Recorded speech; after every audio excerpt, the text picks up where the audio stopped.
Blood seeped through the surgical gown, warm and sticky against the scrubs I wore. It wasn't my blood.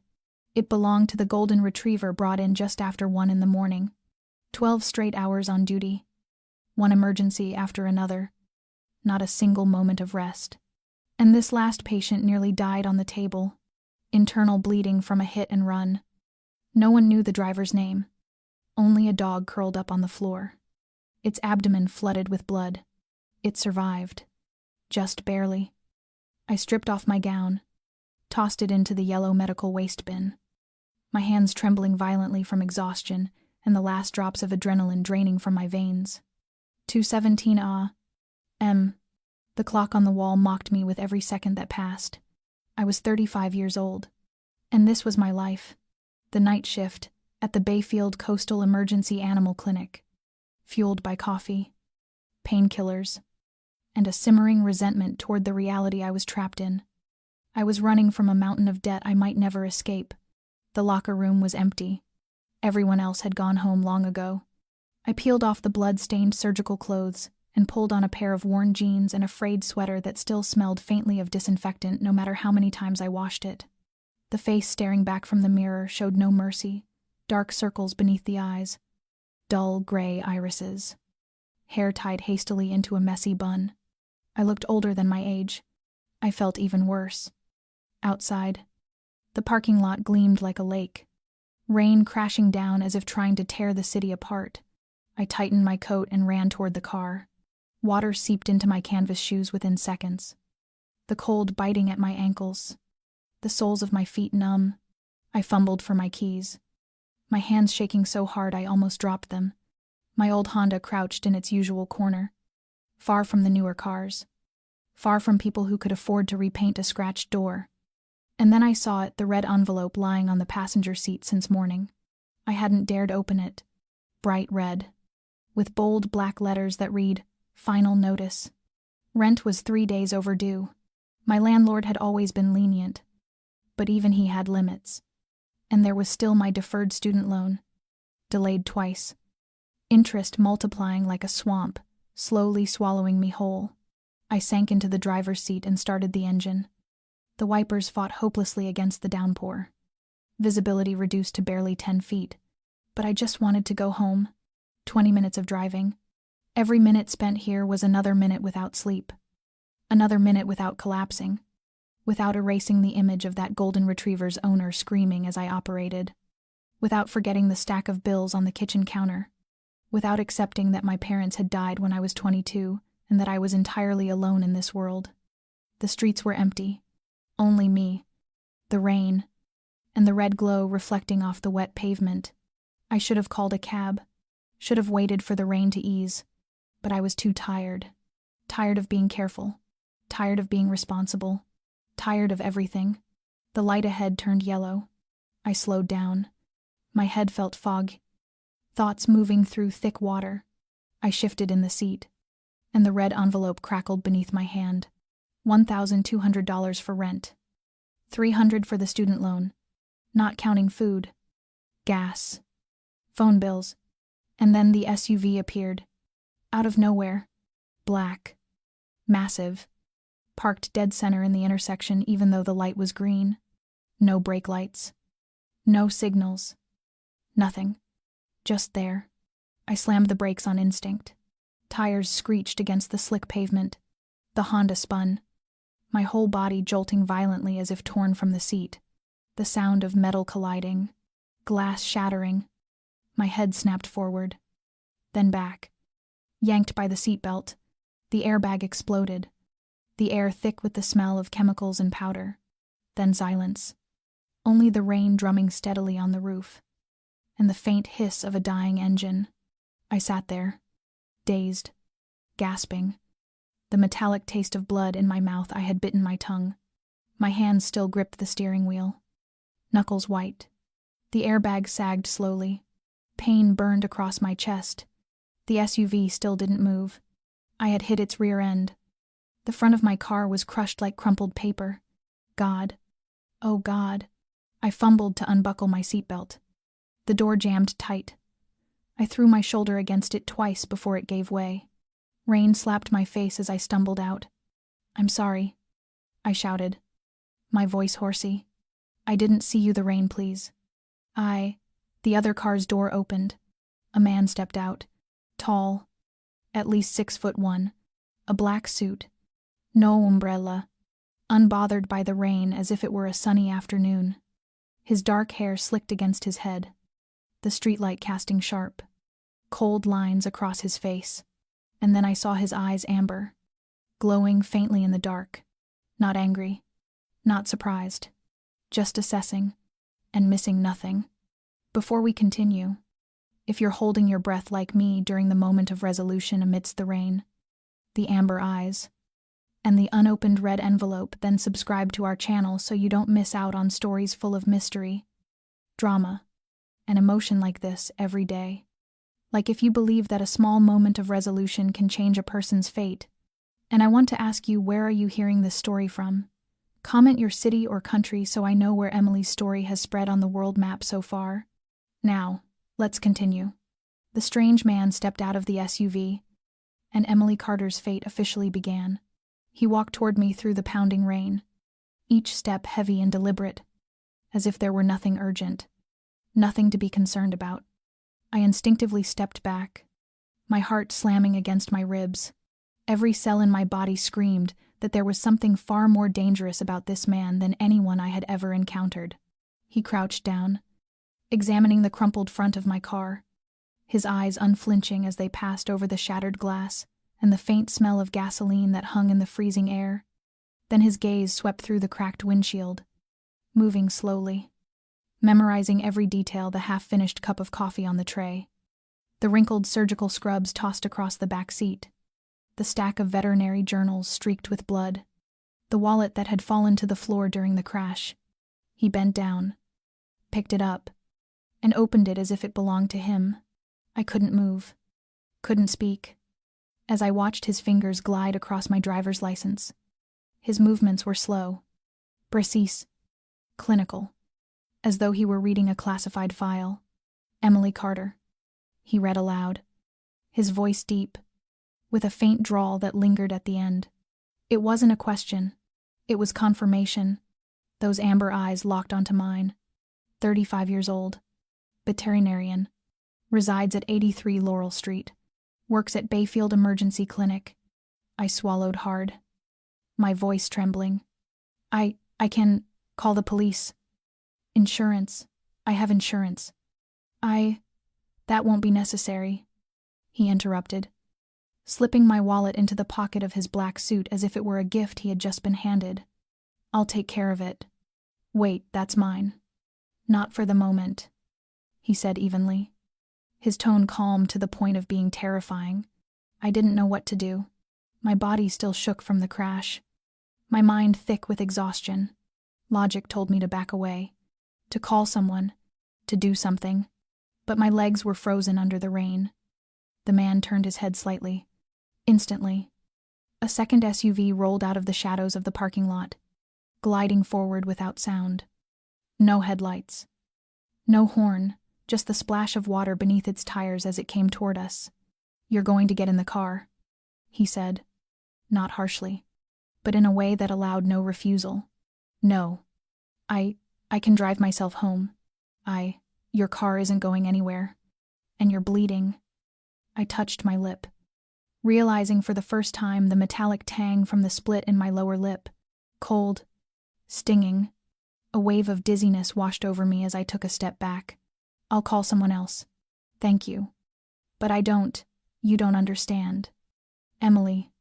It was the first time he said my name, and it sounded like a command. "Get in the car." That's not a request. I looked around. There was no one else. No cars. No pedestrians. Only the relentless rain, thick as a curtain around us. And in that moment, I realized I was no longer in control of my own story. Strangely, I wasn't as afraid as I should have been. My heart raced, every muscle wound tight like a wire about to snap.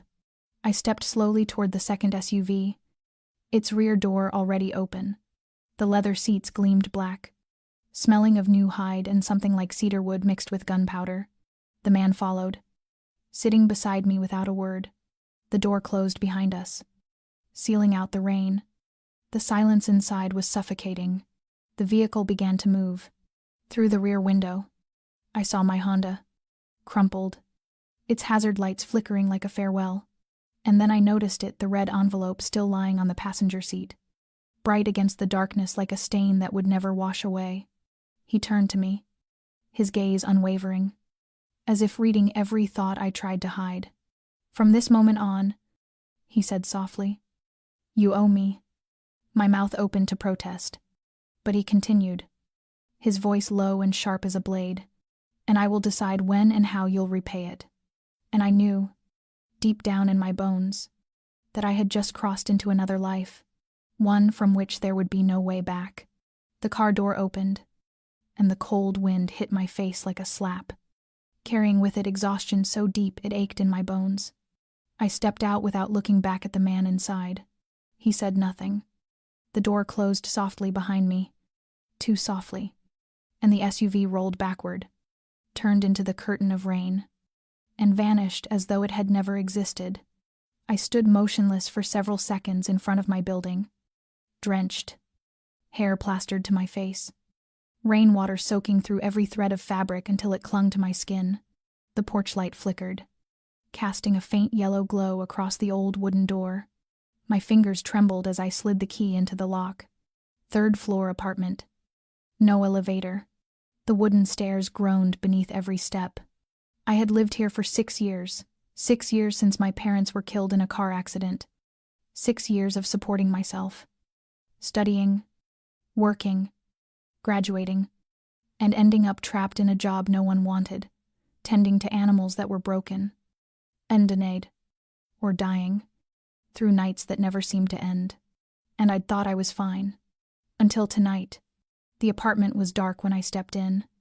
The familiar scent of damp walls and the sterile trace of disinfectant from my clothes filled the air. I flipped the light switch. The fluorescent bulb flickered, then steadied. Everything was exactly as I'd left it, shoes kicked off by the door, a jacket hanging crooked on the chair, veterinary textbooks stacked on the table, and the red envelope on the kitchen counter a cruel reminder that refused to disappear. It was still there, right where I'd placed it that morning. I moved toward it slowly, as if approaching something alive that might bite. My hand lifted it gently. The thick paper was damp, edges smudged from the rain, but the words still stood out. Final notice. Rent overdue by 6 days. The landlord had texted twice. I hadn't replied, not because I'd forgotten, but because I didn't know what to say. I opened it. The paper inside was wet at the corners but still legible. The total amount due, the late fees, the threat of eviction, short, impersonal. I set it down on the table and slid down the wall until I was sitting on the floor, my back against the peeling paint. My throat tightened, not with tears, but with the hollow feeling spreading through my chest. I was too tired to feel pain. Only numbness remained. I closed my eyes and saw again the amber eyes from the SUV, the calm voice that offered no choice. I didn't know who he was, but I knew one thing. My life, already near the bottom, had just been pulled off its course again without warning, without permission. I opened my eyes and stared up at the ceiling, where mold had begun to bloom from the leaking roof above. This apartment wasn't beautiful, or spacious, or quiet, but it was all I had, the only place that still felt like home. And now, I wasn't even sure how much longer I'd be able to keep it. I took off my coat and let it fall to the floor, walked into the kitchen, and opened the refrigerator. Inside, 1 bottle of water, a shriveled lemon, and half a cup of instant noodles from yesterday. I shut the door and rested my forehead against its cold surface. My mind flooded with questions that had no answers. Who was he? Why did he take my wallet? Why did he say I owed him? And what debt could that possibly be? I had nothing to give. No money. No status. No family left to threaten. I had nothing but a night shift job patching up creatures the world had already forgotten. But the look in that man's eyes told me I had stepped into a game much larger than myself. And the worst part was I wasn't sure there was a way out. I walked to the bed, Didn't shower. Didn't change. I lay on my side, curled around the pillow, staring into the darkness. Outside, the rain drummed against the window, steady and relentless. And beneath it, I could still hear his voice echoing in my head. From this moment on, you owe me. And I knew, somehow, that he would come back. The phone rang through the emergency room at 3:13 in the morning, just as I was rebandaging a cat's fractured leg after an accident. I glanced at the screen, an unknown number, not saved in my contacts, with only one word flashing in the corner: urgent. Instinct sent a chill down my spine. I picked up. A man's voice came through, deep and steady, leaving no room for hesitation, no time for introductions. I'm on my way. My dog's been shot. It's bleeding out. I managed to ask only one question. Is it still conscious? His answer came fast, without a pause. Yes, but not for long. 12 minutes later, the ER door burst open. Heavy footsteps echoed down the hallway. I looked up and my heart clenched when I saw him. Jackson Morelli. His arms, strong and sure, carried a sleek black Doberman, blood dripping from a wound in its abdomen onto the white tile floor, leaving a trail of red behind him. He didn't say a word. He simply laid the animal on the examination table, his hand resting lightly at its neck, as if giving an invisible command. Live.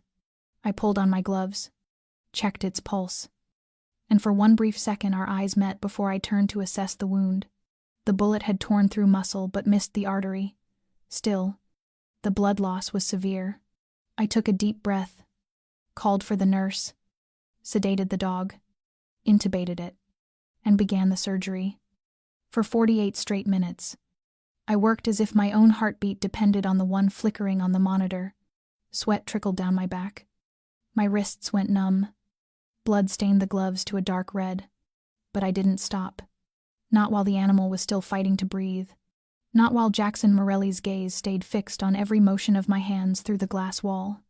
Finally, I stitched the skin, applied pressure bandages, checked its reflexes, and removed my gloves. The wave of exhaustion hit me hard. I stepped out, pulled off my mask, and met his eyes. I can't promise anything, I said quietly, but it has a chance. Jackson didn't speak. He just gave a single, small nod. Then he reached into his coat, pulled out a thick stack of cash, and set it on the counter as though he already knew the price of a surgery no one had yet quoted. I don't need the change, he said. But you kept my wallet? I asked. My voice edged with a tremor I couldn't quite hide. He didn't answer right away. Those amber eyes lingered on my face for a long, measured moment, as if deciding whether to tell me something. At last, he drew the wallet from the inside pocket of his jacket and placed it beside the cash. I didn't take anything from it.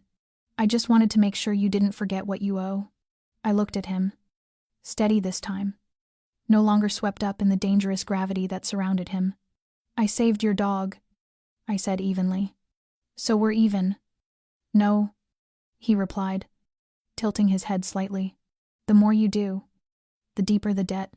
Before I could respond, he turned away, heading back into the recovery room, where Max lay asleep beneath the golden glow of the lamp. I followed quietly, stopping at the doorway. In that rare stillness, I watched him bend down, his hand brushing gently along the dog's ear, soothing it like a frightened child. Max didn't open his eyes, but his breathing eased, a small sigh escaping, and I stood there, staring at the man who, only days ago, I had thought was the worst nightmare of my life, yet now seemed not entirely that, not gentle, not kind, but something undeniably real, a crack in the armor of his cold exterior. He straightened and turned toward me, his eyes no longer hard, only calm. I'll leave someone here to keep watch, he said. You don't have to worry. Worry about what? I asked. He stepped past me, close enough that I could feel the warmth radiating from him even through the chill of the room. His voice dropped low, almost a whisper, that I might come back when you're not ready. Then he walked away, leaving me alone amid the scent of blood, anesthetic, and a confusion I had no name for. I sat on the back steps of the clinic, a paper cup of coffee growing cold in my hand, the bitter taste clinging to my tongue like the aftertaste of a half-remembered dream. Dawn had broken. A gray, misty morning, cold enough to sting. Drops of water clung to the metal railing beside me, trembling faintly as if shivering from the long night. Max was still asleep in the recovery room, his large body wrapped in a heated blanket, the IV dripping steadily beside him. I had checked his vitals 3 times, heart rate steady, temperature rising. No more bleeding. No more blinking emergency lights. But inside my head, the sounds still lingered, the shallow breathing, the metallic scent of blood, those amber eyes glowing in the dark. I thought that after last night, things might finally quiet down, that I'd get a few hours of peace before the next shift began. I was wrong. Around 8 that morning, as I was organizing medical records, the clinic door swung open, not with the urgency of someone rushing to save a pet, but with the deliberate precision of someone who knew exactly what they were doing. A man walked in. Neat. Composed. Wearing a long black coat with the collar turned up high enough to cover half his face. His hair was cropped short. His hands gloved in black leather. He stopped right in front of the reception counter, his eyes sweeping across the room as though taking inventory of details he already knew. The air didn't change temperature, but I felt the chill crawl down my spine. He looked straight at me. No smile. I heard a Doberman was brought in last night. Gunshot wound. 2A. I set my pen down, keeping my tone even. Patient information can't be disclosed without authorization. Are you a relative of the animal's owner? No, he said without hesitation. I'm just asking questions. Tuwana did. I held his gaze, forcing calm. Then I can't help you. Please leave. To brace. A pause. He tilted his head slightly, as if weighing his next move. Then he reached inside his coat, pulled out a business card, and placed it on the counter. If anything comes to mind, call me. I'm very patient. I glanced down. No name, no title, just a single phone number printed in silver ink on a matte black surface and a small embossed emblem of a wolf's head in the corner. He turned and walked out, the glass door closing softly behind him, as if it had never opened at all. I picked up the card, my fingers trembling just enough for me to notice. The certainty settled deep in my gut. This wasn't just about a wounded dog, and whoever had shot it clearly didn't want it to survive. I turned toward the recovery room. Max lay still, breathing evenly, unaware of the storm gathering beyond those walls. But from this moment on, he wasn't just a patient. He was evidence alive, fragile, and dangerous to the wrong people. And I had just been pulled further into a world I didn't understand. A world where silence was worth more than truth, and every step was watched. I didn't know who that man was, but I knew one thing for certain. This wasn't over. And the next time they came, they wouldn't just be asking questions. I got home close to 9 that night. After a shift that stretched longer than planned, a cat with a fishbone lodged in its throat, a puppy burning with fever for no apparent reason. My mind was still spinning from the morning's encounter with the nameless man who had left behind that black card. The feeling of being watched crept into every breath, every step, like a shadow that clung too close. I told myself it was paranoia, that exhaustion was twisting my senses, that Jackson Morelli's haunting presence in my thoughts had simply gone too far. But the moment I reached my apartment door, I froze. The lock showed no signs of tampering. The door was closed, not ajar. Everything looked exactly as I had left it that morning, and that was precisely what unsettled me. My hand hovered over the knob, turning it slowly, my chest tightening as though a wire were tightening around my heart. The door opened. Silence. I stepped inside. The hallway light was still on. My old coat still hung over the back of the chair. At first glance, nothing seemed out of place. But the smell was wrong. Paint. Metal. The faint, unmistakable tang of intrusion. I walked carefully down the narrow corridor into the living room and stopped cold. Across the wall, facing the kitchen, scrawled in large letters, was a message written in dark, brownish-red streaks that had dried unevenly as they dripped down the white surface like congealed blood. "Stay out of what isn't yours." I stumbled backward, hitting the edge of a chair. My heart pounded so hard it hurt, each beat echoing inside my ribs like it wanted out. My hands trembled, my skin icy, though the air in the room hadn't changed. In my head flashed the image of Max lying still on the operating table, Jackson's low voice, the leather-gloved man's cold stare that morning. I ran into the bedroom, flinging open the closet doors, drawers, even checking under the bed. No one. No sign of a break-in. But someone had been here. And they hadn't needed to break the lock. They had a key, or worse. They wanted me to know they could come and go whenever they pleased. I returned to the living room, my pulse racing, throat dry and tight. The words on the wall were still there, gaping like a wound that refused to clot. I didn't know if it was real blood, but something deep inside me whispered that it could be. I didn't dare touch it, didn't dare wipe it off. I just stood there, staring at the uneven strokes, the jagged letters, as if whoever wrote them had done it in the middle of madness. And then the realization struck: this wasn't a simple threat. It was a warning, personal, not meant for anyone else. Me. I turned, grabbed my phone, and started to dial the police. But my hand froze midway. They wouldn't believe me. They'd ask if anyone was hurt, if I had proof. Cameras, witnesses. I had none of that. Just a wall smeared with blood and a fear that had begun to pulse like a second heartbeat.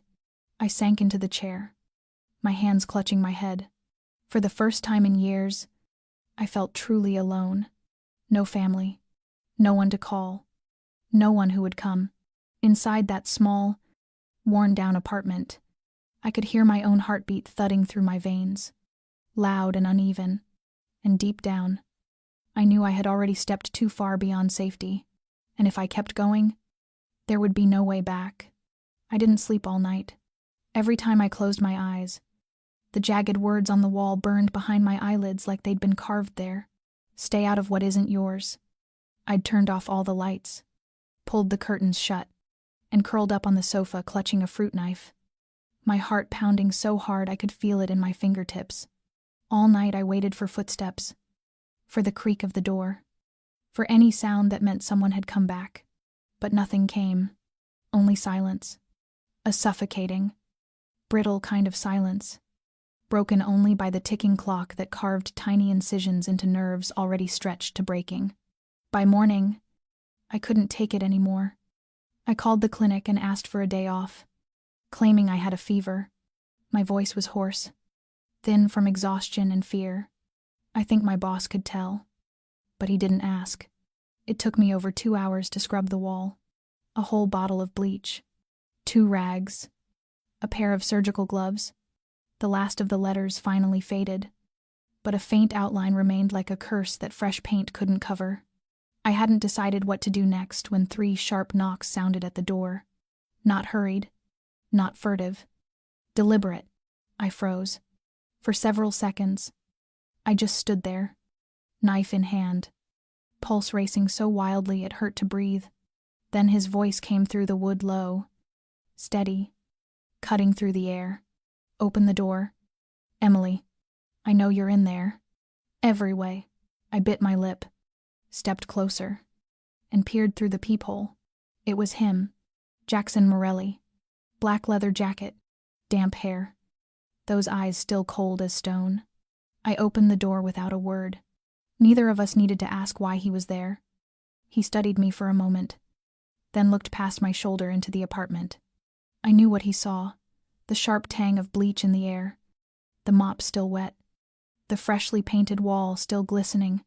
He stepped inside without waiting for permission, his gaze scanning every corner as though measuring the space. I shut the door behind him, struggling to steady my breathing. "Pack your things," he said finally. His voice wasn't loud, but it left no room for argument. "You're not spending another night here." "Oh," I frowned, forcing calm into my tone. "Who do you think you are? Giving me orders? I'm not yours too. I have a home." A job. He cut me off, moving closer, his eyes slicing through the air like blades. This isn't a request. It's protection. Whoever came here didn't just want to scare you. Next time, they'll mean it. Oh, I was about to argue. But then I saw at his hand, trembling slightly, so brief it could have been missed. But I saw the strain beneath the surface, the anger held back, the worry he didn't want to show. And in that instant, I knew he understood more than he was saying. He knew who had done this. And this wasn't just a warning, it was a message. He spoke again. Slower this time. Deliberate.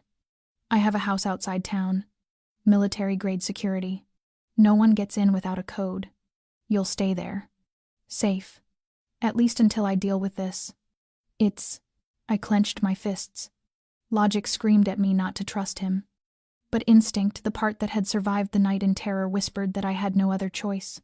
I turned away, opened the closet, and began to pack a small bag. A few clothes, my wallet, nothing more. I didn't ask how long. I didn't ask why he cared. And I didn't ask whether I could trust him. Because I knew if I stayed here, I wouldn't live through another night. When I turned back, Jackson was already at the door. I waiting. He didn't speak. He simply reached for the bag, took it from my hands, and started down the stairs. And I, moving like someone walking across thin ice, followed him. I didn't look back. I didn't dare. Jackson's estate lay about 30 minutes outside Bayfield, past towering pine ridges and nameless mountain roads that twisted through the fog. The farther we drove, the quieter the world became until it felt as though everything behind us was fading away, swallowed by another reality where there were no phone signals, no traffic sounds, only the whisper of wind through the trees and the growing weight of uncertainty pressing against my chest. The house emerged from the morning mist like something carved from stone and shadow, 3 stories high, with steep gables, dark timbered walls, and heavy panes of glass that mirrored the gray sky. The iron gate opened automatically as Jackson's car approached. No street number, no doorbell, cameras tucked discreetly between the hedges and eaves. I didn't need to ask to know this place was guarded more tightly than anywhere I had ever been. Inside, the space swallowed me whole, vast, silent, and cold. Everything was dark-toned, immaculate, arranged with a precision that felt soulless. High ceilings, wrought iron chandeliers, polished wooden floors that gleamed like mirrors. No family photos, no paintings, no trace of human life. Jackson led me upstairs and opened the door to a bedroom. A large bed with crisp white sheets, an empty wardrobe, a window overlooking the forest beyond, a private bathroom stocked with every amenity. He set my bag down on the bed and said, in a tone that allowed no argument, "This is your room. Food will be brought to you. If you need anything, press the call button. You don't leave the property without me." I go. I wanted to ask why. I wanted to scream that I wasn't his prisoner. But when I looked into his eyes, I knew words wouldn't matter. Because I was a prisoner, just one confined in a cage lined with walnut floors and hotel-grade towels. The days that followed unfolded with an eerie rhythm. I woke at 6 each morning to find breakfast already waiting at the door. Soft-boiled eggs, toasted bread, sliced fruit, and a cup of coffee that was never cold. No one knocked.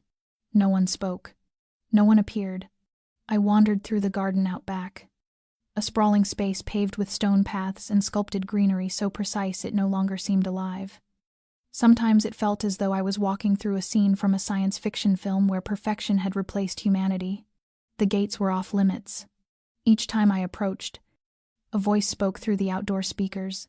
Step back immediately. Calm, polite, unyielding, enough to remind me where the boundaries lay. Jackson was rarely home. He vanished each morning and returned late at night, always in a tailored suit, never smelling of alcohol, never disheveled, yet somehow colder each day, more hollow behind the eyes. I didn't ask where he went or what he did, and he didn't volunteer. Our conversations stayed brief, mechanical, whether I needed anything, whether the meals suited me, how Max was healing. Yes, Max was here too. Jackson had him transferred from the clinic, placed under the care of a private veterinarian I never met.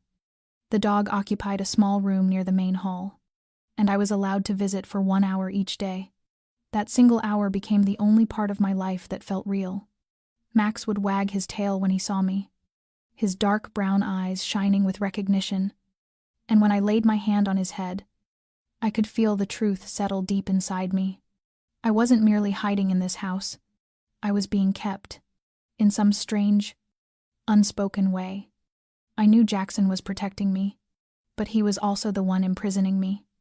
I didn't know why, and I wasn't sure anymore whether I wanted to escape or was waiting for something to happen within this elegant, silent captivity. I began spending more and more time in Max's room, not just because of his post-surgery care, but because it was the only place where I still felt capable of doing something right, something that mattered, something real. Max recovered faster than I expected, though still weak.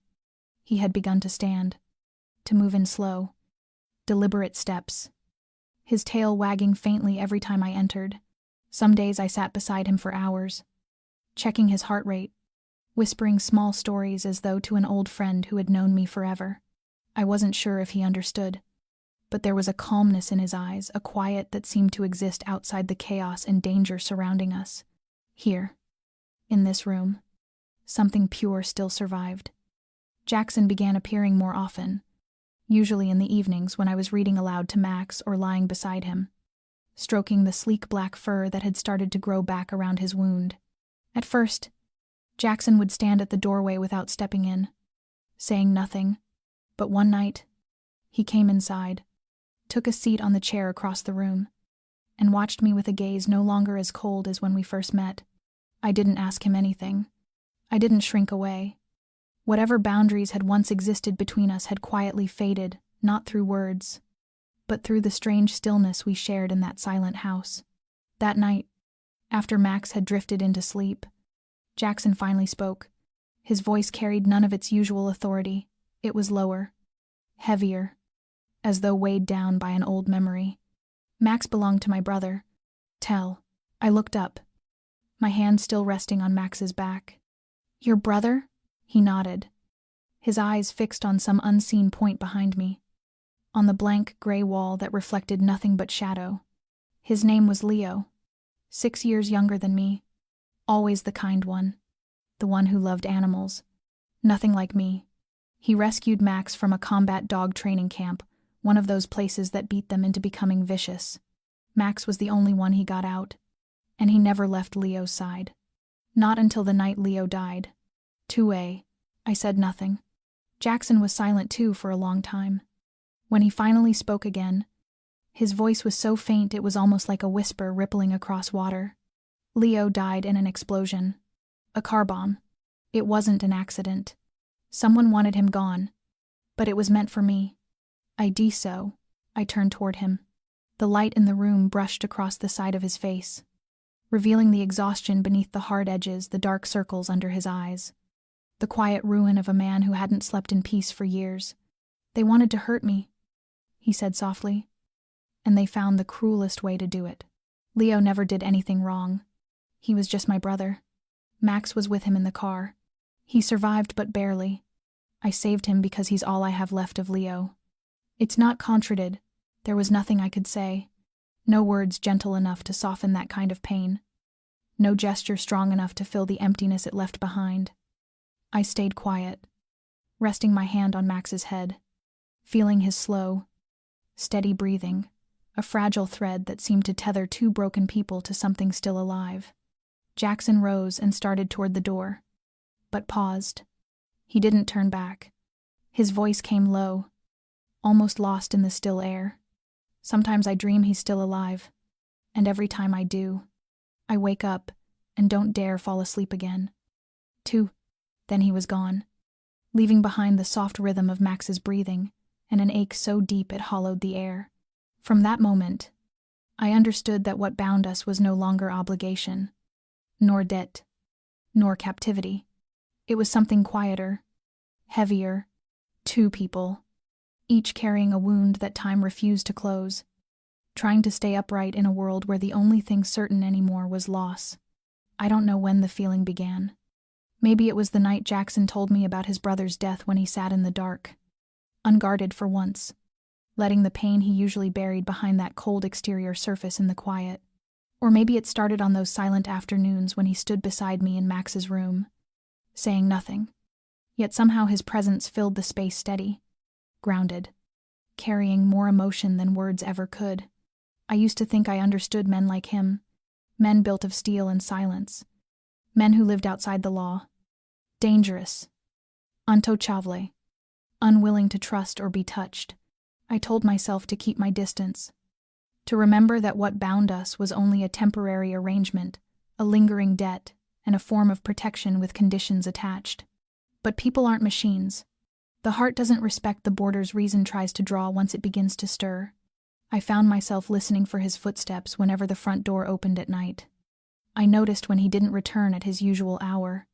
I watched the way his eyes softened when he looked at Max, how his hand brushed along the dog's back as if clinging to something fragile, the last remnant of a world that had already fallen apart. And I realized I had grown used to his presence in my life far more than I'd intended. Each time he entered the room, my heartbeat stuttered. Each time his gaze lingered too long.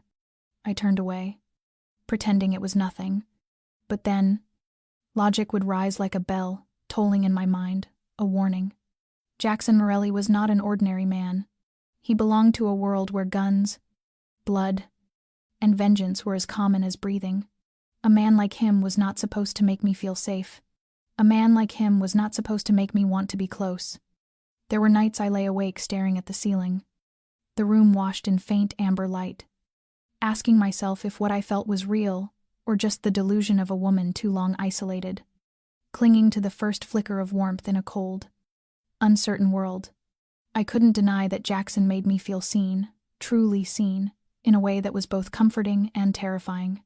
But I also couldn't deny the truth that danger lived in his orbit, that blood followed him, that secrets surrounded him, secrets I wasn't meant to know, that the same people who smeared threats in blood across my wall could have done it in his name. So what was I doing? Was I letting myself fall for a man who could make an entire city bow in fear? Or was I simply grasping for something solid while the world around me fractured? I didn't have an answer. I only knew that every time he looked at me with that quiet, unreadable gaze, I couldn't think of anyone else. And that was what frightened me more than any stranger who had ever knocked on the clinic door in the middle of the night. Because the greatest fear isn't loving the wrong person. It's loving the right one at the wrong time. And perhaps against the wrong fate. That morning began like every other in the suffocating quiet of the mansion. I woke as sunlight filtered through the slits of the curtains, carrying the scent of pine and the faint aroma of freshly brewed coffee from somewhere downstairs. Max was stronger now, well enough to stand, to pace slowly around the room, his tail wagging each time I entered. Jackson had left before dawn, leaving behind a short handwritten note on the table. Do not leave the house. There's something I need to handle. Crisetter. I must have read that line 10 times. The emptiness it left inside me deepening each time, though I couldn't explain why. I tried to stay calm, to convince myself it was just another ordinary day until Ethan called. His voice came through the receiver, gentle and familiar, like nothing had changed between us. Emily, I'm near your old neighborhood. I stopped by the clinic. People said they haven't seen you in a while. Are you okay? I hesitated. Ethan was the only person I'd stayed in touch with since I began living in Jackson's house. The only person I had ever truly trusted. Something in his tone, warm, steady, genuine, made my defense crumble. I remembered our late-night shifts, the exhausted laughter after long surgeries, the feeling of being seen without having to explain myself. For the first time in weeks, I wanted to feel normal again, so I agreed to meet him. We chose the small cafe on the edge of town, the one where our group of veterinarians used to gather after work. I didn't tell Jackson, partly because I knew he wouldn't allow it, and partly because I just wanted, for once, to do something without asking anyone's permission. I left the estate through the back gate, walking 15 minutes through the woods until I reached the road and flagged down an old taxi. The world outside felt startlingly alive, the hum of cars, people laughing, the sound of cups clinking on tables. Ethan was already there when I arrived, sitting at an outdoor table, iced coffee in hand, his smile soft and familiar as he waved me over. He looked much the same, perhaps a little thinner, the circles under his eyes darker, but still the Ethan I remembered. We chatted about nothing important: work, old patients, Max's recovery. He asked where I'd been staying, and I laughed it off. Evasive. For a few brief moments, it felt like slipping back into a life that wasn't built on fear. Then I lowered my head to take my first sip of coffee. A white van pulled up across the street. Everything that happened next took less than 10 seconds. A rough hand clamped over my mouth from behind. My chair scraped back violently. My eyes caught Ethan's just for a second. Not shocked, not panicked, but calm, cold, unflinching. Then I was yanked backward. The van door slammed. Darkness swallowed everything. I kicked, thrashed, tried to scream, but the cloth pressed against my mouth choked the sound. My wrists were bound. A blindfold dragged tight over my eyes. The engine roared to life, the tires skidding against the pavement. The motion jolted me forward, then sideways, until I could no longer tell which direction we were going. And in that chaos between fear and disbelief came the realization that hit deeper than the terror itself. It wasn't the kidnapping that broke me. It was the betrayal. Ethan had known where to find me. He hadn't come out of concern. Someone had sent him. Someone had paid him to lead them straight to me. Maybe it was the man in leather gloves who'd come to the clinic. Maybe it was the same people still hunting Max. I didn't know. All I knew was that I'd betrayed my own caution. I'd let nostalgia blind me. And now, I had lost everything: my control, my safety, my freedom. The van sped deeper into the unknown, the air inside thick with the smell of oil and fear. My heart pounded not just from terror, but from something far heavier. I had trusted the wrong person, and the price of that mistake was my life. I woke in darkness. My head throbbed like someone had split it open. My mouth was dry, and my hands and feet were numb where the plastic ties bit deep into my wrists. The air reeked of rust and damp concrete. Every movement scraped my back against the rough floor, cold, filthy, and unyielding. There were no windows, only a single light bulb dangling from the ceiling, its sickly yellow glow flickering like it, too, was dying. For a few minutes I just lay there, forcing my mind to catch up. Ethan, the cafe, the white van, then blackness. My heart began to pound as the pieces locked into place. I'd been kidnapped, and the man who betrayed me wasn't a stranger. He was my friend. That truth hurt more than the ropes cutting into my skin. A door creaked open. I flinched as light spilled into the room from a hallway beyond. 3 men entered, one carrying a phone mounted on a stabilizer with a small camera attached. The one in front wore a wrinkled gray shirt, his arms inked from neck to wrist, his eyes dead and bored. He crouched beside me, leaning close enough that I could smell the smoke on his breath. A smirk curved his lips, lazy and cruel. "You're awake? Good. We'll shoot a little clip. Something for Jackson." End quote. He nodded, and the man with the camera adjusted the angle. One of the others grabbed my hair and jerked me upright, forcing me to sit. I bit my lip hard enough to taste blood, refusing to cry. Not from fear, from rage. The tattooed man stood over me, his tone measured and sharp. "Tell Jackson you're safe. For now. But if he doesn't keep his end of the deal, we'll send him the next part. And that one won't look so calm." Tzedded. I stared straight into the lens, my pulse hammering in my throat. They didn't care who I was. To them I was leverage Jackson's weakness, the thread they could pull until he broke. The cameraman shut off the device and nodded. "Got it." As worded, the third man yanked me to my feet and threw me into a corner. The door slammed. Darkness swallowed me again. But in that darkness came a realization: they hadn't killed me. They needed me alive, which meant I still had a chance. I scanned the room carefully. No cameras. No windows. In the far corner, Half hidden behind a stack of crates stood an old wooden box filled with rusted tools. I dragged myself toward it, the ties cutting deeper with every inch. My wrists burned, slick with blood. Still, I kept moving.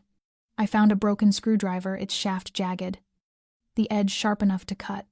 It took nearly 10 minutes to maneuver it between my wrists, another 10 to saw through the thick plastic. Each time the blade grazed my skin, I clenched my teeth, tears stinging my eyes. But I didn't stop. I couldn't. When the tie finally snapped, my wrists were swollen and bleeding, but I could move again. I stood carefully, every muscle trembling, and began to explore the room. Behind the tool chest, I found a small ventilation shaft barely wide enough for a person to squeeze through if pressed flat. I tore away the rusted grill, choking on dust and the stench of mildew. I didn't know where it led. I didn't care.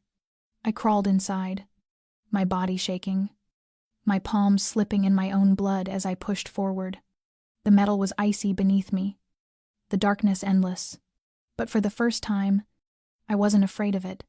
Every breath, every inch I dragged myself forward was a step closer to freedom. And to him, Jackson wouldn't let me vanish. I knew that, but I also knew I couldn't wait for rescue. Not this time. If I wanted to live, I had to find my own way out, even if it meant crawling through hell itself. The ventilation shaft spat me out into a darker, damper room, one that smelled of rust, mold, and long abandonment. My body hit the ground hard, my knees scraped raw, my wrists sticky with dried blood where the zip ties had cut deep. The air was heavy, stale. A weak yellow bulb flickered overhead, barely cutting through the shadows. Against one wall stood a narrow window, crisscrossed with rusted iron bars that let in no light at all. I pressed myself behind a wooden shelf stacked with old plastic containers, forcing each breath shallow so it wouldn't echo. Then came the footsteps, slow, measured, steady, like a heartbeat made of leather and menace. I froze. The sound grew closer, stopped. Then a door opened somewhere nearby. A man's voice drifted through the thin walls. Not one of the three who'd filmed the ransom video. This voice was younger, sharper, talking into a phone. I strained to catch the words, but they dissolved into muffled tones. I was about to crawl away when a low growl broke the silence. It came from the opposite room, rough, guttural, followed by the scraping of claws against concrete. My blood ran cold. A dog. They had a dog. But then the sound changed. The growl faltered into a weak whimper pain. Not anger. A plea. Moving as quietly as I could, I crawled along the wall until I found a door slightly ajar. Through the narrow crack, I saw a massive mastiff lying motionless on the floor. Its gray-brown coat was matted with blood, one hind leg grotesquely swollen, a dark stain spreading across the concrete beneath it. Its chest heaved rapidly, eyes dull with fever. Next to it, a tipped-over water bowl lay dry. I didn't need to touch it to know it was infected. Maybe a bullet wound, maybe a deep cut gone untreated. If left like that, it wouldn't last the night. Something in me, the part that had always refused to turn away from suffering, overpowered the fear, the part that still remembered what it meant to be a veterinarian. I eased the door open, both hands raised to show I meant no harm. The dog's lips curled, a flash of teeth, but no strength left to bite.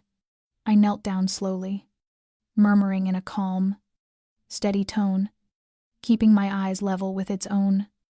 A quick scan of the room revealed a small first aid kit tossed carelessly on a shelf, gauze, peroxide, bandage tape, a pair of surgical scissors, no antibiotics, but enough to help. I cleaned the wound, cutting away the dead tissue, flushing the gash with peroxide until it foamed white. The dog whimpered but didn't resist. I wrapped its leg tightly, my hands trembling from exhaustion and adrenaline. Then I saw it, the look in its eyes. Not fear, not pain, but trust. Wordless, instinctive, absolute. The kind of trust only a creature who has nothing left can give. When I finally stood, my knees buckled, sweat chilled my back, I turned toward the door just as it burst open. A man filled the frame, the same one whose footsteps I'd heard in the hallway. His hand shot forward to grab me, but his eyes flicked past me to the dog. And in that brief second, instinct took over. The mastiff lunged. Its jaws clamped down on his arm with a wet, tearing sound. He screamed, stumbling backward, crashing into the doorway. I didn't wait. I bolted, out into the corridor, bare feet slapping against concrete, every pulse in my body pounding in my ears. I didn't know where I was running. I didn't know if I would survive the next corner. But I knew one thing with absolute clarity. The skill I once thought useless in this brutal world: compassion. Trey. The stubborn will to save what others would abandon had just saved my life. And maybe, just maybe, I'd saved his too.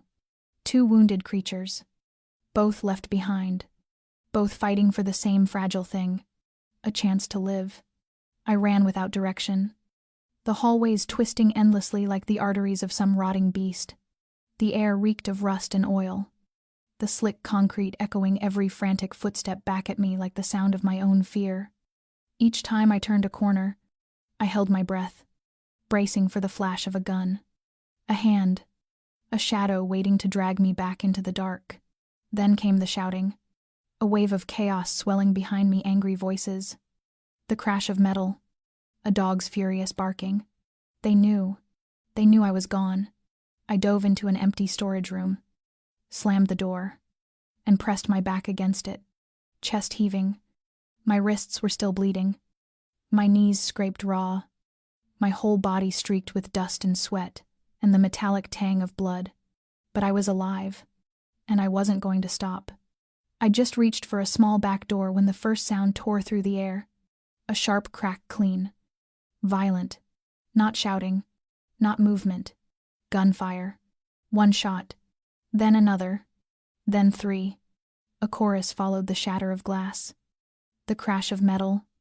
Boots pounding hard against concrete. My breath caught. What was happening? Before I could move, the door exploded inward. Light flooded the room. Blinding and merciless. A silhouette filled the doorway, tall. Solid. The unmistakable glint of a black tactical vest.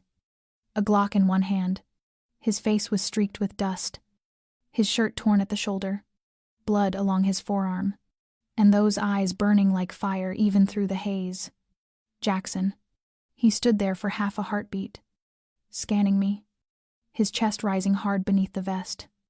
Then he strode forward, grabbed me by the back of the neck, tilting my face up as if to make sure I was still real, still whole.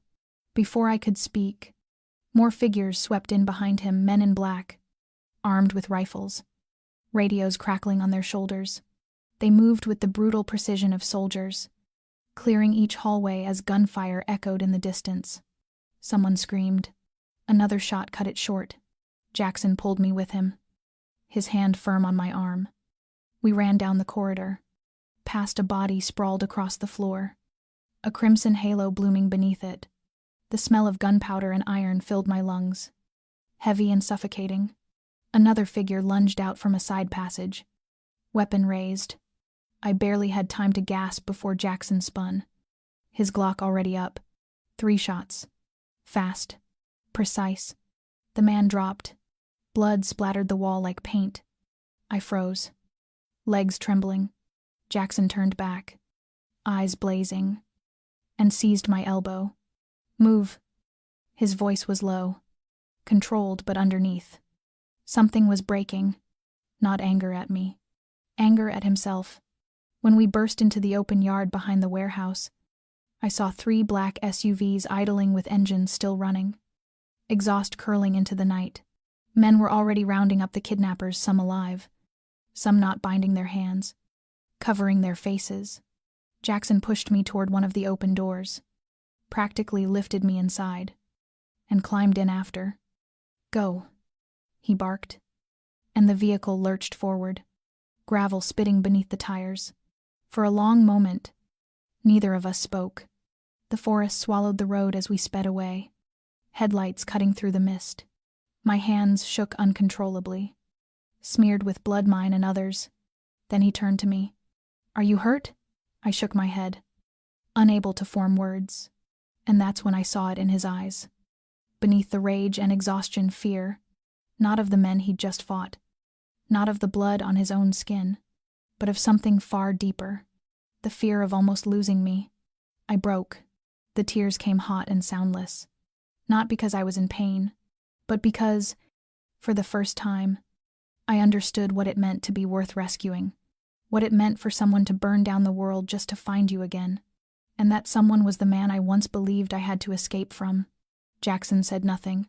He simply wrapped an arm around me, pulling me close until the tremors subsided. The car roared through the dark, the smell of smoke still clinging to the night. Outside, the world burned in fire and blood, but in his arms, against all reason, against all fear, I finally felt safe. By the time we reached the villa, dawn had begun to lift the night. The sun was still hiding behind the ridge, but the fog had thinned, leaving the forest veiled in soft mist like the last breath of a dream not yet ready to fade. The SUV rolled through the iron gate and stopped before the porch. Jackson opened my door first, but the man standing there wasn't the same cold, unshakable force I'd come to know. His shoulder was torn, the sleeve of his dark shirt ripped and soaked through with blood that clung to his skin.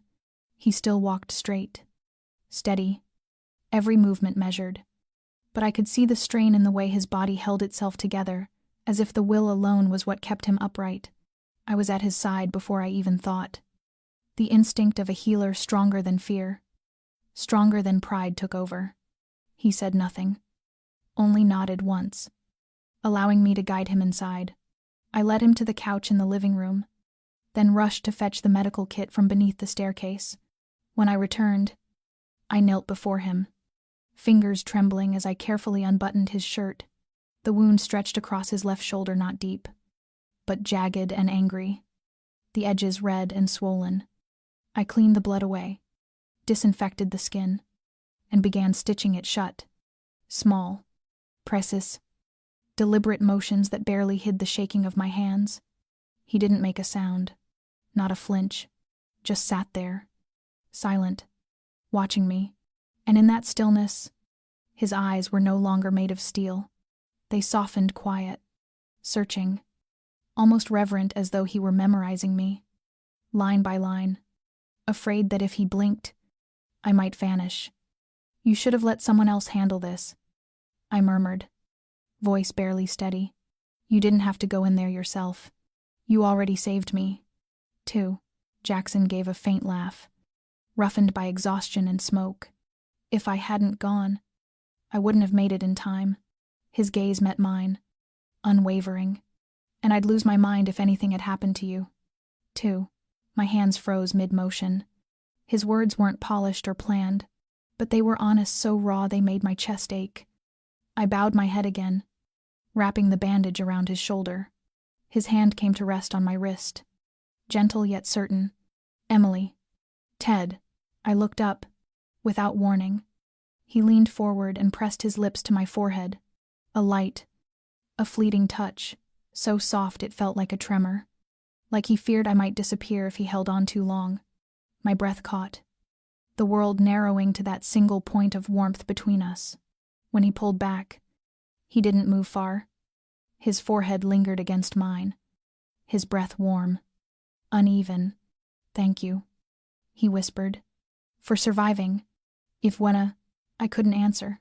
I just sat there, eyes closed, feeling the rhythm of our heartbeats meeting in the fragile stillness between us, two people who never should have found each other, yet somehow had. I don't know who moved first. Maybe him, maybe me. But our lips found each other in the quiet light of that morning, not with urgency, not with desperation, but with a truth too human to deny. In that moment, I forgot the blood, the gunfire, the betrayal that had dragged me into his world. I forgot everything except the man in front of me, the one who had once held me captive, once terrified me, once embodied everything I thought I should run from. And yet, he was the only person who had walked through fire to bring me back. And I realized then I wasn't afraid of him anymore. I was only afraid of the day I might never see him like this again. We did not leave each other's side for the rest of that afternoon. Jackson rested in the living room while I sat beside him, occasionally changing his bandages, checking the stitches, and making sure he didn't drift too deeply into sleep. The sunlight beyond the window was softer than usual, as if the whole world had grown weary and needed a quiet moment to breathe. For the first time since the kidnapping, everything seemed to slow down.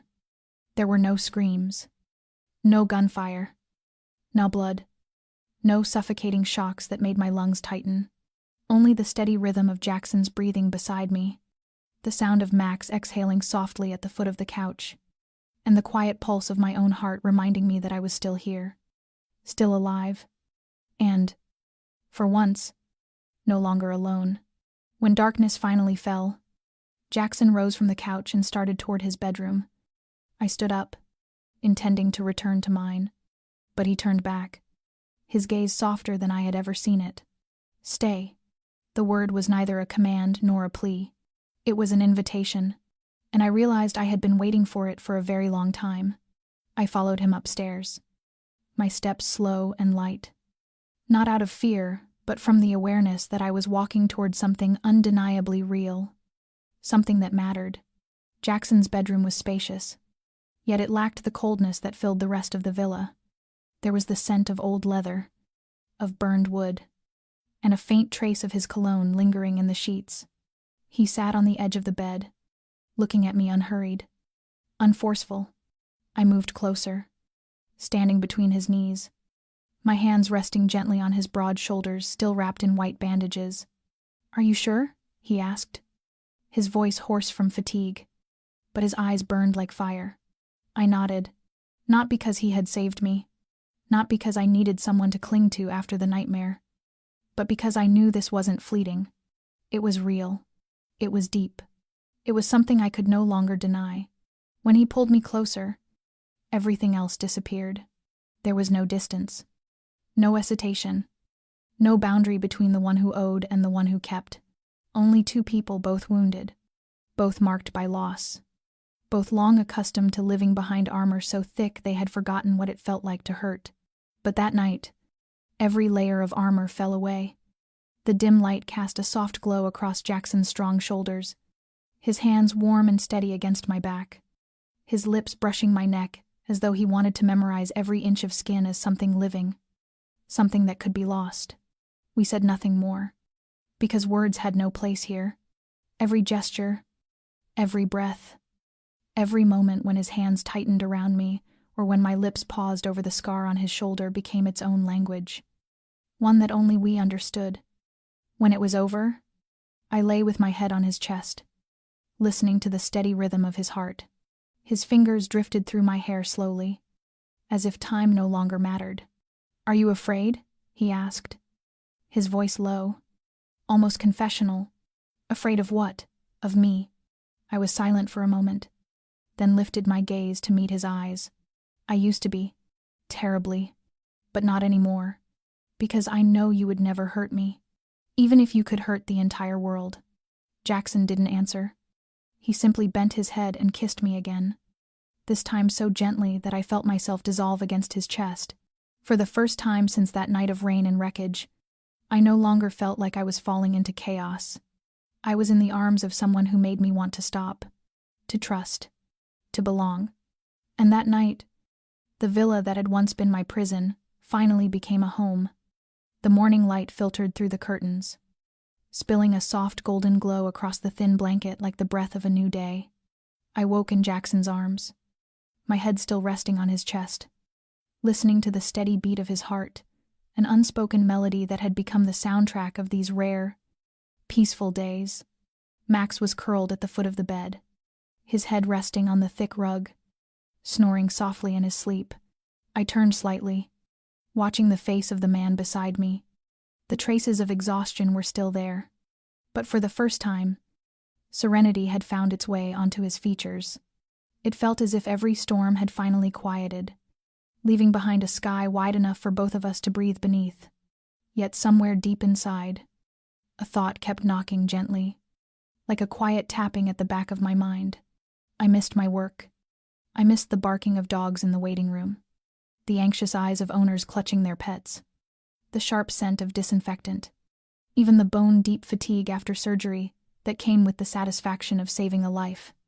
I whispered to myself, then slipped out of bed, wrapped a robe around me, and went downstairs. Jackson woke not long after, appearing in the kitchen while I was brewing coffee. His hair was tousled, his t-shirt wrinkled, and the rough edges that usually made him look dangerous were softened somehow, replaced by something almost ordinary. He leaned against the counter, half smiling, half sleepy. "You're up early." I handed him a mug of coffee, hesitated for a moment, then said what I had been thinking all night. "I want to go back to work. Not right away. But I can't stay still any longer. I miss feeling useful. I don't want to live a life that's only about hiding behind walls." Jackson set his cup down. His expression didn't change. No surprise. No disapproval. Just silence. As if he were measuring something invisible. Then he came to stand behind me, resting a hand gently on my shoulder. His voice was low, steady, certain. "Then do it. I'll take care of the rest." I looked up, startled. "What do you mean?" He didn't answer right away, just a small, perfect, knowing smile before pulling out his phone. A short call, a few brief words. Then he hung up as if everything had already been arranged.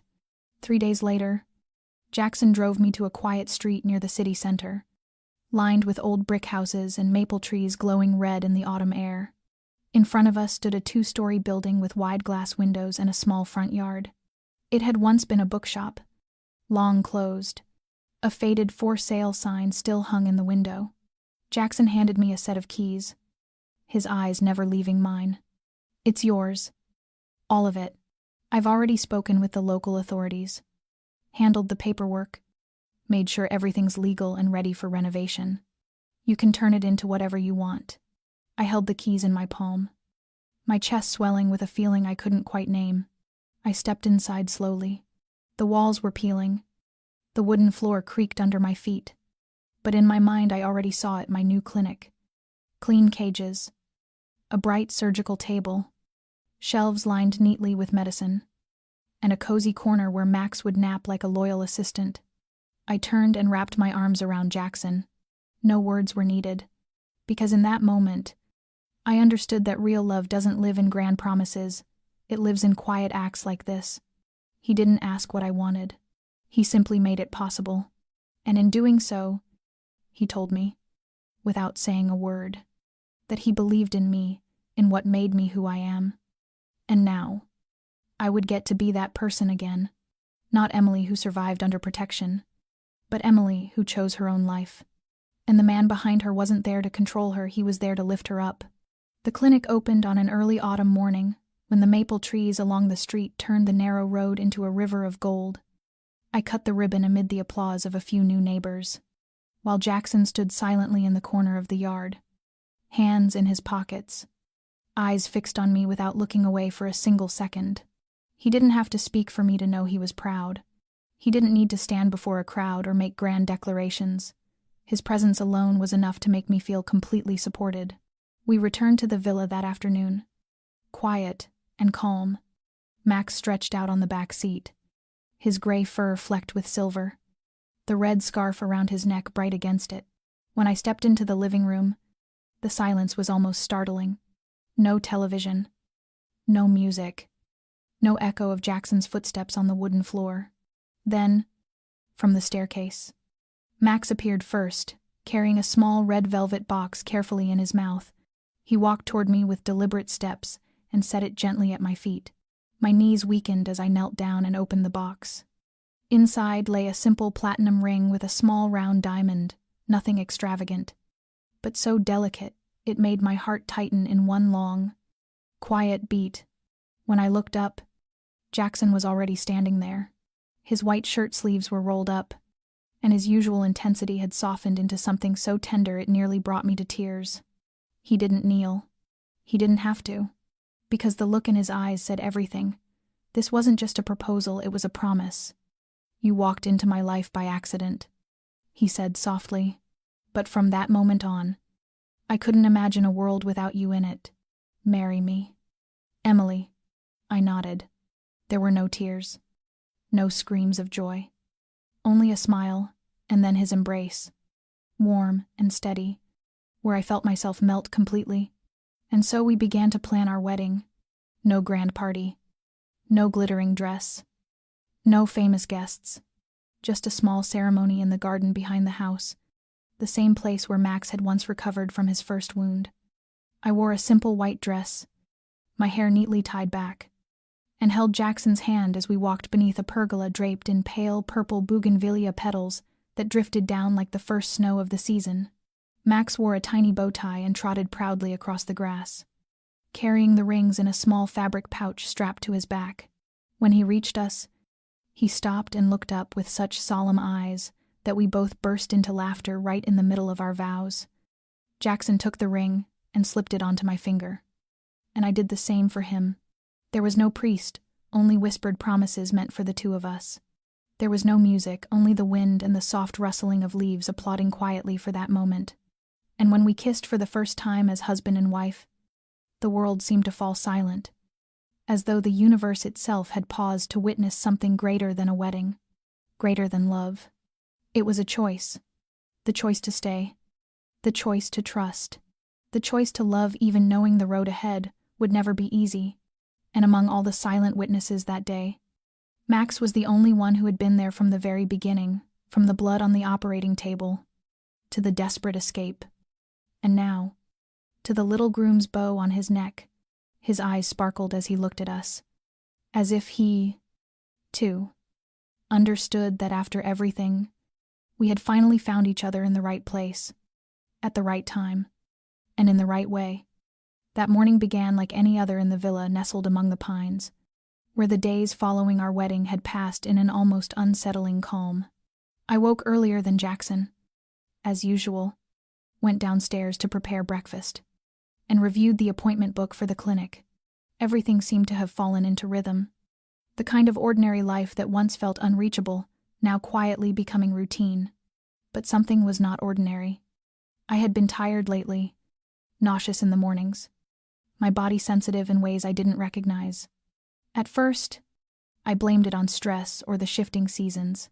But when Max started hovering near me more than usual, pressing his nose against my stomach as if he knew something I didn't dare admit, a small suspicion began to grow.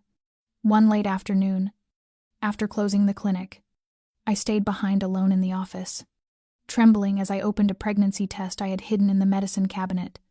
2 red lines appeared clearly before a single minute passed. The stick slipped from my fingers onto the floor. I didn't cry. I didn't smile. I just sat there, motionless, as if my body were waiting for my mind to catch up to the news. I was pregnant. In that first moment, what flooded through me wasn't joy. It was fear. A tiny life was coming into a world still stitched together from unhealed fragments, shadows of the past. Old enemies lurking somewhere unnamed. Dangers that never seemed entirely gone. I returned home with my heart pounding, the test hidden in my pocket. Jackson was sitting in the living room reading, Max resting his head on his knee. The two of them peaceful like a painting I was afraid to disturb with a single sound. I stood there for so long that Jackson finally looked up, setting the book aside. "Emily, what is it?" I walked toward him, sat down, took his hand, and placed it over my stomach. I didn't have to say a word. My eyes told him everything. He stared at me, stunned, as if he couldn't believe the life beneath his palm. After a long, silent moment, he tightened his grip on my hand, his gaze dropping as though caught between a storm of emotions he didn't know how to name. He didn't congratulate me. He didn't shout with excitement. He simply whispered a single sentence that made my throat tighten. "I don't know if I'm ready to be a father, but I do know this: I'll never let you or our child be afraid." I leaned against his shoulder, listening to the slow, heavy breathing of a man who had once faced down the world, now undone by something so small, so fragile. In the days that followed, we went to the doctor for the first ultrasound. The tiny heartbeat pulsed through the screen, a rhythm so alive, so impossibly real that I could hardly breathe. Jackson sat silent, gripping my hand so tightly it nearly hurt. his eyes fixed on the monitor, unblinking, as if trying to memorize every second of that blurred image. He wasn't the kind of man who dreamed of children or the future. But something in him shifted after that day. He spoke less, yet noticed everything: how I walked, what I ate, how I slept. Even Max seemed to understand, always lying close at my feet, especially when I felt dizzy or weak. And for the first time in my life, I didn't feel like someone merely being protected. I felt like a mother, a wife, a piece of a family I once believed could never exist in a world as fractured as ours. Standing before the mirror with my hand resting on my stomach, I knew that from this moment on, nothing else truly mattered. Not the past, not what we had lost, not what we had survived. What mattered was the small life growing inside me, hope itself, fragile and fierce, life beginning again, from the most delicate thing of all, and perhaps the strongest. The early morning breeze drifted softly through the pines surrounding the villa, carrying the scent of new needles and the gentle chill of early spring. I stood on the balcony of the second floor, looking down at the garden where Max lay lazily on the lush green grass. Jackson was still asleep, his face peaceful, as though it had never borne the scars of a life written in blood. I placed my hand on my belly, where a small life was growing each day, where a tiny heartbeat pulsed in rhythm with mine, leading us both into a new chapter. Perhaps it was time I admitted something I had long tried to deny: that I had made my choice, not out of obligation, not because circumstances left me no other way, but because my heart had quietly led me here. I had chosen this love, chosen the man who once terrified me, but who later became the one to lead me out of the dark. I had chosen a life that was imperfect, never entirely safe, but real to its very core. I whispered to the child inside me, as if speaking to myself, "Mera chantdiunai, I choose this." And in that moment, all the painful memories, all the scars, every impossible night that I had somehow survived, began to blend into the background of a new painting being drawn. This story may have begun with accident, blood, darkness, and fear, but it does not end there. It ends with choice. The choice to love, even knowing love can wound. The choice to trust, even knowing the world is not always kind. And the choice to live fully, even after walking through ruin. That is the greatest lesson I have learned: that every one of us has the right to choose. No one is born only to be a victim. No matter how fierce the storm, we can still rise, still walk forward, and still build our own lives with our own hands. Thank you for listening to today's touching story.